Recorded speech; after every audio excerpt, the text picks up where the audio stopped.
विदुर जी महाराज पुनः हस्तिनापुर में लौटे, किंतु धृतराष्ट्र की हालत देखी। पहले भी विदुर नीति के माध्यम से धृतराष्ट्र को बहुत ज्ञान दिया था, नहीं समझे तो अब दोबारा समझाया। राजन निर्गम्यतां शीघ्रं पश्येदं भयमागतम्। हे राजन जल्दी भागो यहां से, मृत्यु रूपी भय तुम्हारे पीछे आ रहा है, कुछ ही समय बचा है। जिस भीम को लड्डू में जहर मिलाकर मारने का प्रयास किया था, वही भीम आज अपने हाथों से मालपुआ, रबड़ी, पकौड़ी पूरी तल तल कर खिला रहा है और तुम खा रहे हो, शर्म भी नहीं आती? वृद्धावस्था में डायबिटीज हो गया, बीपी की समस्या हो गई, तो तुम्हें कौन लेके फिरता रहेगा एम्स में? अब बताओ। अच्छा, हमने अनुभव भी किया है, जब व्यक्ति वृद्ध हो जाता है तो उसकी चंचलता और बढ़ जाती है। वह घर से वस्तु चोरी कर कर कर लोगों में बांटने भी लग जाता है। प्रेम से बोलिए राधे राधे राधे राधे। और तो और पकवान खाने की आदत हो जाती नहीं। तो यहाँ विदुर जी महाराज भी समझाना चाह रहे हैं, भैया अब तो छोड़ दो। अहो मही असी जंतोर जीविताशाया भवान भीमापवर्जितम पिंडम मादत्ते गृहपालवत। रे सिंह, अरे सिंह, रे सिंह, रे शेर। धृतराष्ट्र को शेर कहा, लेकिन कहाँ का? ग्राम सिंह, रे गांव के शेर। इस अवस्था में भी आपके हृदय में वैराग्य नहीं हुआ, अभी भी विषय विलासिता में पड़े हुए हो। धिक्कार है इस राज्य के जीवन जो लोगों को विषयानुरागी बना देता है, विषयों से विरक्ति उसकी नहीं हो पाती। धृतराष्ट्र को बहुत समझाया, इस बार समझ में आ गई, गांधारी सहित भाग गए। वन में जाकर हरि भजन करते हुए परम धाम गमन कर गए। विदुर जी महाराज भी उन्हीं के साथ परलोक चले गए। देवी भागवत जी में प्रसंग आता है कि कुंती जी भी इन्हीं के साथ चली गई थी। तो जब युधिष्ठिर जी महाराज इनको ढूंढते हैं, सबके देह को अग्नि दे देते हैं, किंतु विदुर जी के देह को अग्नि नहीं देते। क्यों? क्योंकि आकाशवाणी होती है, कहा जाता है कि एक सन्यासी का देह है, ये परोपकार के लिए बना गया है। इस प्रकार, और विदुर जी है भी यमराज के रूप।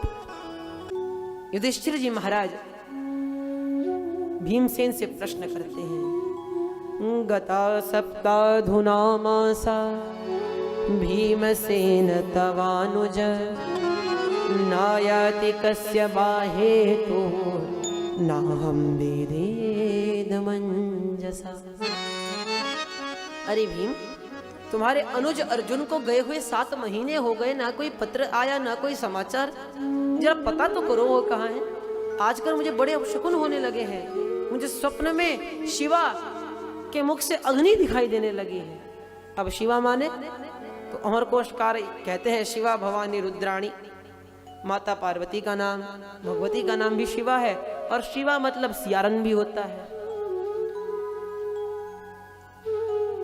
तो सब के सब ये जो पशु हैं जो मुझसे भयभीत हुआ करते थे, ये भी मुझ पर भौंक रहे हैं, भयंकर नाद हो रहे हैं। कुछ तो अनिष्ट हुआ है।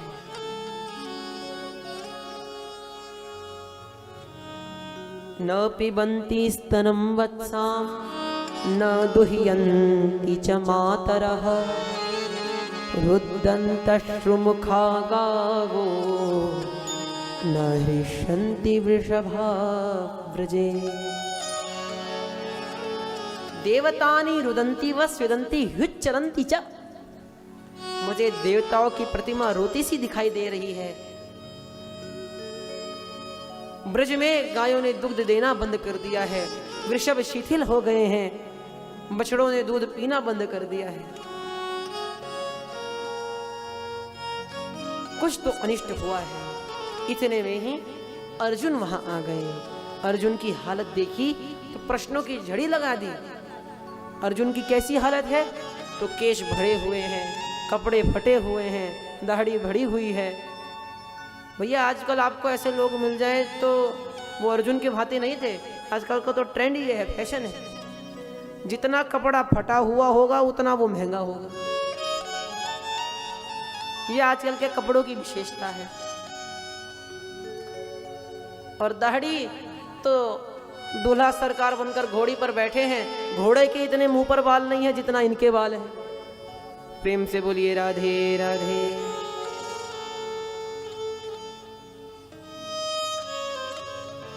और बालों की तो बात ही छोड़ दीजिए। ये हालत देखी तो पूछा, अरे अर्जुन, क्या तुमने किसी शरणार्थी को शरण नहीं दी, या तुमने किसी को दान देने का वादा किया और दान नहीं दिया? क्या तुमने किसी निर्दोष पर प्रहार किया? इतने प्रश्न पूछे तो अर्जुन ने कहा, वंचितो हम महाराज हरिणा बंधुरूपिणा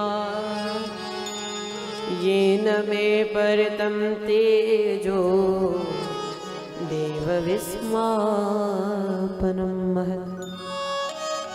हे प्रभु, हमारे बंधु रूप श्री हरि नारायण श्री कृष्ण हम सभी को छोड़कर चले गए, हम उनसे वंचित हो गए, जिनके कारण हमारा तेज समस्त संसार में व्याप्त था। आज उन्हीं के कारण हमारा तेज लुप्त हो गया है।